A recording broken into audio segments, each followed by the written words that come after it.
Ya Allah, Miss, makasih udah direspon. Oke, siap. Kenapa sayang? Hmm. Cerita dari awal apa dari mananya, Miss? Iya, terserah kamu maunya apa.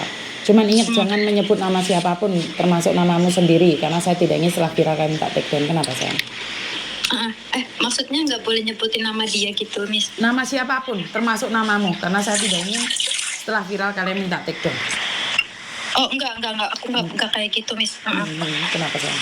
Nah, saya mau bantuin saya ketemuin sama itu, Miss, yang namanya yang kemarin yang tadi saya kirim ke Miss Yuni. Bantu nemuin siapa? Ya, yang tadi saya kirim. Iya ngerti, tapi mana mungkin saya tahu siapa dia, Dok? Emangnya aku kenal sama dia? Enggak, ya apa ya, kan ini ya, Miss, saya kan udah bayar bank ya kan dari bulan 10 tahun 2022.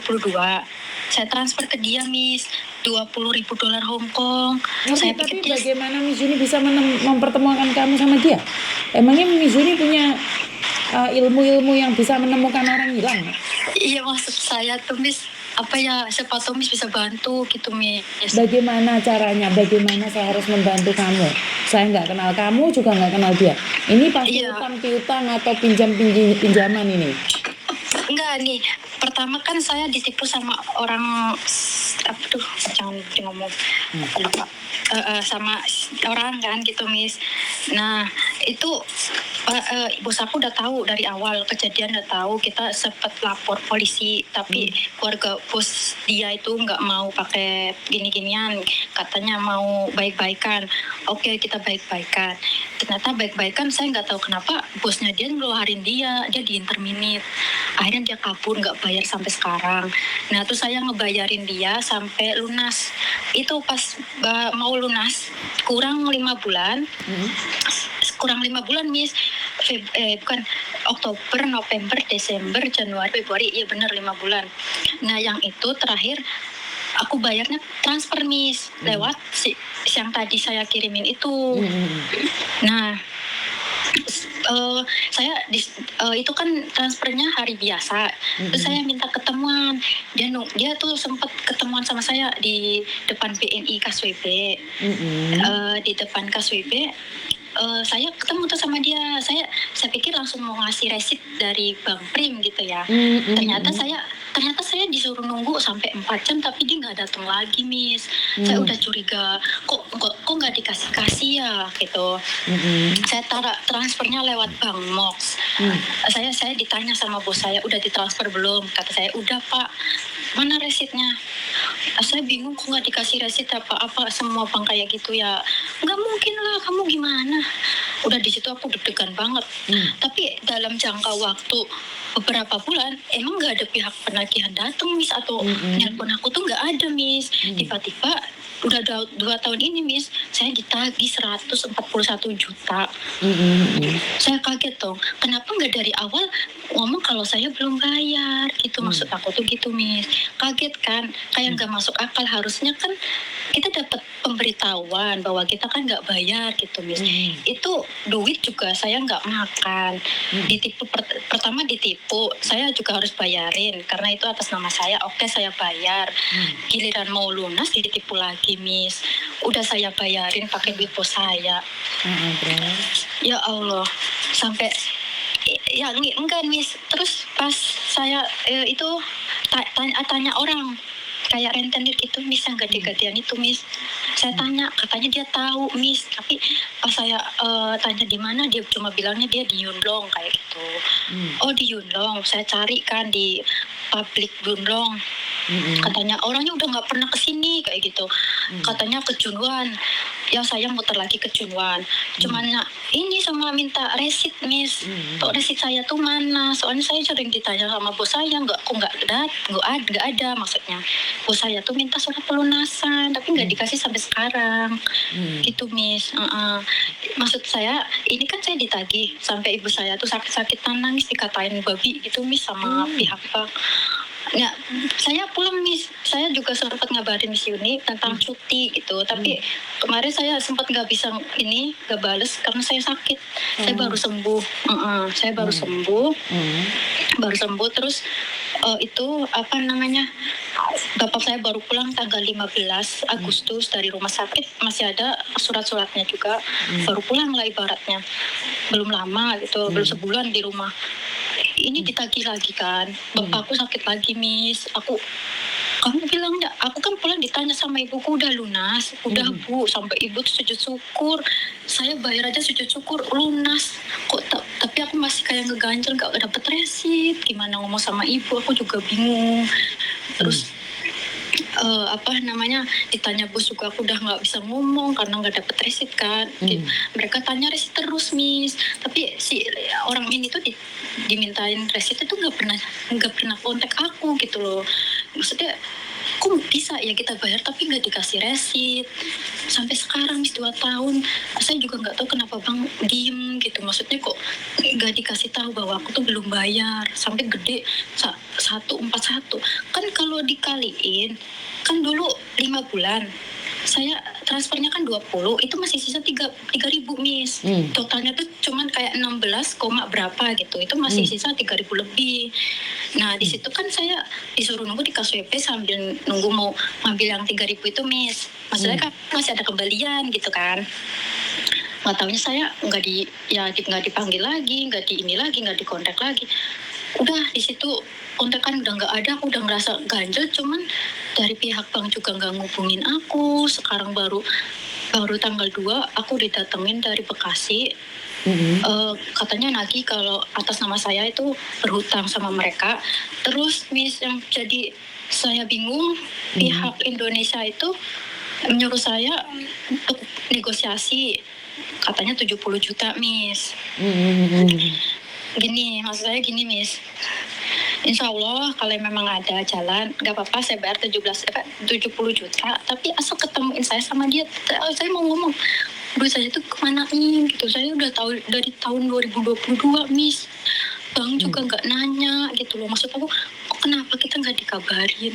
Biasanya kan ngasih surat kan, peringatan ke rumah bos gitu. Enggak Miss. Jadi saya tuh bingung, ini tuh beneran emang gak dibayarin atau memang banyak gimana sih, maksudnya peraturannya tuh gimana gitu.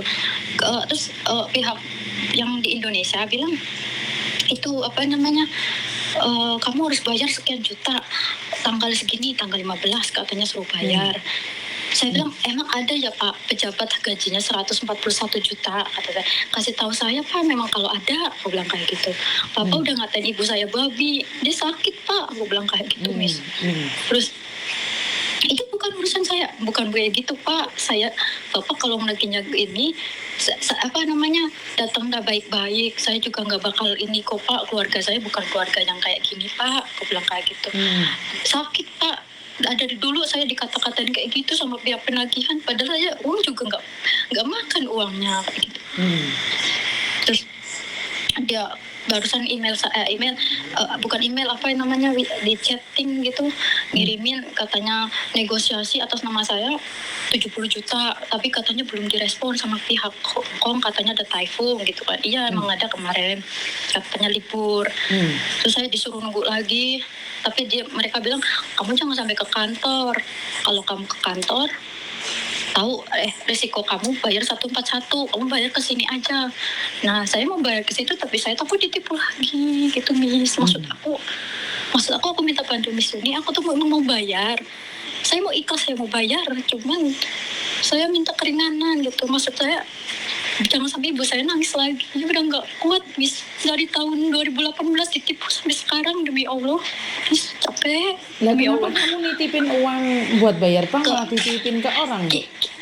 Itu saya tuh salahnya di situ. Saya pikir dia kan selalu alert di Facebook gitu kan, bahwa dia itu di bank, di kantor apa, bank Prim sama bank publik itu masih ada saksi di bank publik sentral. Saya minta tolong dia bahwa bukti saya transfer ke si nama itu ada dia, tapi saya kehilangan kontak sama dia sampai sekarang. Soalnya bukti-bukti yang ada itu tuh di HP saya hilang Miss. Di situ aku kayak pusing banget, nggak punya bukti apa-apa. Kalau memang saya harus bayar, Insya Allah saya bayar, cuman minta keringanan gitu Miss. Masalahnya saya udah bayar, sudah transfer di $20,000 Hongkong, tapi mereka menyuruh saya bayarnya 141. Terus yang di Indonesia itu negosiasi 70 juta, tapi katanya belum di ACC, nggak tahu dapat apa enggak gitu. Terus tapi yang bikin aneh lagi, mereka nggak ngebolehin saya ngebayarnya tuh ke bank yang ini gitu loh. Maksudnya saya takut ini Miss ditipu lagi. Ini apa ya, jangan sampai lah Miss amit-amit yang ketiga kali gitu. Saya dari awal masuk Hong Kong saya udah nggak punya duit Miss. Demi Allah, sampai aku dikasih $50 sama itu yang bantu saya di bank publik. Saya dikasih uang ongkos pulang $50 buat saya pulang. Sampai aku gemeter, ini resitnya kemana? Nunggu 4 jam kok nggak datang. Nunggu resit doang Miss, 4 jam di KSWP depan BNI dulu tuh, sampai aku nangis. Iya, tapi kan intinya memang nggak ada resitnya, memang nggak dibayar kok Iya. ada resitnya. Jelas nggak Tapi ada resitnya. Iya, tapi Miss, kenapa ya? Harusnya kan kita terlambat 3 bulan, apa sebulan aja kita dapat surat Miss. Dulu yang saya alamin kan kayak gitu. Awal saya nggak, yang satu itu yang ibu aku nggak bayar itu kan saya langsung didatengin surat. Ini nggak ada itu Miss, kabar-kabar gitu nggak ada. Kan kamu Tiba-tiba aja. menyatakan nunggak, kamu punya tunggakan, Dok. Jadi mereka Iya. itu menulisnya kamu tunggakan. Karena kamu nggak datang sendiri kan, bank punya aturan masing-masing, sayang. Iya, Benar nggak tapi sih? pas bulan enggak nih Miss, aku kan kan bayar kan bos aku dari bulan apa dulu ya, dari Februari, Maret, April, Mei sampai September itu baik pembayaran pakai uang cash lewat Seven. Itu adalah resitnya ya kayak gitu. Nah ini Miss, yang 1 kali transfer online ini bener-bener kayak yang kayaknya dia nggak dibayarin Miss. Itu sampai sekarang, tapi oh ya kan teratur kan waktu bayar pertama tuh kan teratur, saya ikhlas bayarin utang-utang dia. Terus saya sempat berantem Miss di KBRI, ketemu sama yang nipu saya itu. Ada kali catatan saya di sana. Di saya juga pas bulan Agustus Miss. Nah KBRI ini saya pernah lapor Miss, saya berkali-kali lapor tapi pernah diusir sama yang jaga itu. Yang depan apa namanya